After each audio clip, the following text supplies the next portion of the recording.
Excited? Okay, let's do this! Barangay Tinagong Dagat, sino ang mayor natin?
Kasama nag-iisang babae, nag-iisang single na attorney, nag-iisang future na yura, nag-iisang nagdadala ng future ng mara.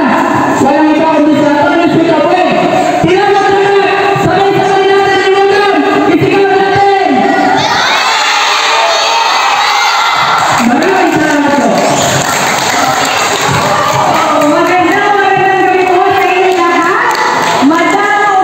Salamat, Barangay Tinagong Dagat.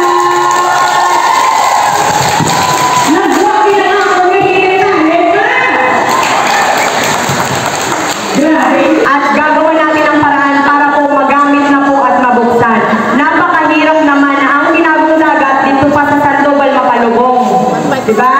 Dapat kung meron lang din pong sementeryo dito, gamitin na po natin. Kung ano po mga compliance ang kulang, si Attorney Smith po bilang mayora ninyo, handa ko po kayong tulungan. Ang isang abogado, magaling sa dokumento. Kung dokumento lang ang kulang para mabuksan yan, hayaan niyo pong tulungan ko po kayo. May tanong pa? Isang Attorney Smith sa tourism ng Tinagong Dagat. Dito po, marami pong tourist spot sa Tinagong Dagat. Ako po, bilang mayor, pwede akong mag-issue ng executive order declaring certain spot of Tinagong Dagat as tourism destination. Susugan ito ng ating sangguniang bayan dahil si Attorney Smith handang makipagtulungan sa sangguniang bayan ng Nara. Kahit sino pa yung nakaupo dyan, dahil wala tayong kaaway, okay tayo sa lahat. Kasi ang gusto nating klase ng Nara, palanggaanay lang kita, buligay lang kita, unity kita para sa taong bayan. At handa po tayong magpakumbaba dahil po ang lingkod bayan ay marunong pong makisama sa kapwa lingkod bayan.